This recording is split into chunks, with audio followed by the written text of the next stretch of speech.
Every year. Doesn't change.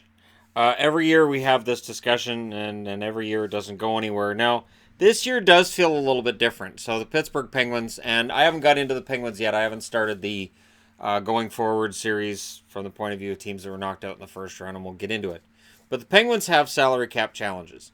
Now, salary cap challenges are just an annoyance when you're at the top of the league, but when there's a perception that your championship days might be over and you might need to rethink a few things, and your name's not Sidney Crosby, maybe you get a little bit nervous. Now, the rumors out of Pittsburgh are simple. Malkin, Kessel, and Letang. I could see Letang being moved. He has a $7.25 million cap hit, which, when you're a team that's cap-strapped like the Penguins, they may look at and say, you know what, we could ship this out. They can find somebody who can take that salary cap on, and there would be teams that would take on Chris Letang just for the offense he provides and the intensity he provides. Now, his injury record would definitely hurt his popularity in terms of trade and what you're going to get back, but you'll still get something back for him. Kessel's interesting because every year it's the same thing, and every year there are certain media members that are going to want to get rid of Kessel because he's kind of a not a media friendly guy. He wasn't in Toronto. Doesn't really have to be in Pittsburgh either. He's not the main guy. The main guy's Crosby, so he doesn't get as much of it, but it's still there. The thing for me with Kessel is this. He makes $6.8 million for the next, I think he's got 3 more years left on his contract. He's got a modified no trade. So he can give them a list of 8 teams they're allowed to trade him to. And he could just say, well, all right, and just hand him 7 out of those 8 could be within the division if he wanted to do that. And, I mean, Kessel's really kind of in control of this. And there's the whole no movement, no trade for Malkin as well. And Malkin on a no movement clause at $9.5 million, honestly, it's not that bad. Where Pittsburgh may have a problem is being able to have the depth to compete. That may very well be what their problem is right now. The thing is, I don't see anybody as being grossly overpaid. I just look at a team that everybody gets paid based on the success they've had. If you're going to talk about guys who maybe get moved, Brian Rust, I would think you could move him out. You save $3.5 million under the cap. Nick Bjugstad at $4.1 million. Is it worth what they're getting from him? Probably not. They may look at Patrick Hornqvist. Hornqvist had 18 goals this year. Somebody may very well take that $5.3 million contract off their hands.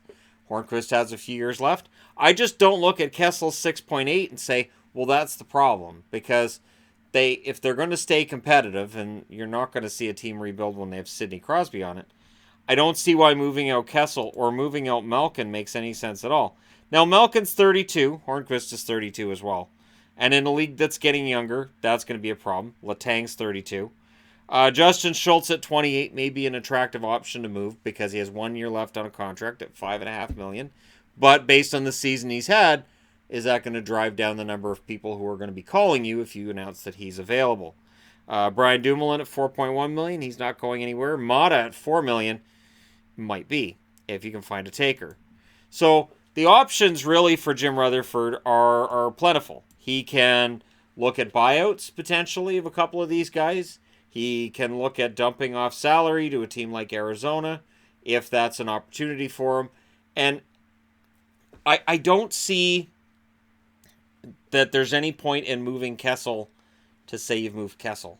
And if there's some kind of a rift between Kessel and Sullivan, it's not that bad because Kessel still produced 82 points this year. Yes, his goal totals were down, but his point totals were not. He is still a productive player. Was he a minus player? Yeah. Was he, a guy who maybe didn't play as well in the playoffs as he wanted to? Yes, because he was a Penguin and they got swept. So he had some company there, and I understand we're going to hear these rumors, but I honestly think that if you look at Pittsburgh, and again, I'll look at it more in depth when I do the look back at their season and where they fell out of the playoffs and what happened. I really think it's going to be somebody else, though, that takes that hit.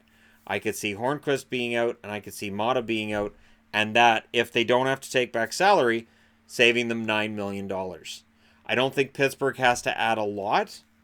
I think they could definitely use they could use an infusion of some young talent both up front and on the blue line.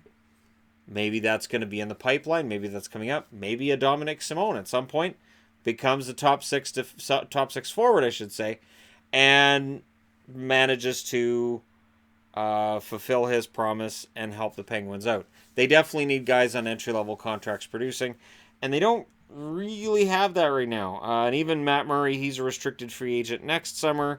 Pettersson's a restricted free agent this summer. Bluger's a restricted free agent this summer. Aston Reese is as well. He'll end up getting a raise. McCann's a restricted free agent next summer. So is Simone. And Jake Gensel's $6 million a year raise kicks in this summer as well, which is really what's going to cause Jim Rutherford to have to do something so that they're able to stay under the cap next year and put a decent team on the ice. But yeah, they really don't have big producers right now that are on entry-level contracts. And teams that have those guys, it makes a huge difference. That Jack Johnson contract kind of stands out at $3.25 million for a guy who's your number 6. They, of course, took on the Eric Goodbranson contract from Vancouver, which is $4 million for 2 more years. So their defense, you've got Letang, Schultz, Dumoulin, Mata, Goodbranson, and Johnson as your top 6 paid guys. And it's a total of 7, 11, 15, 20... about $28.5 million between those guys. And that may very well be where Jim Rutherford has to look. That's why I really don't think Phil Kessel goes anywhere.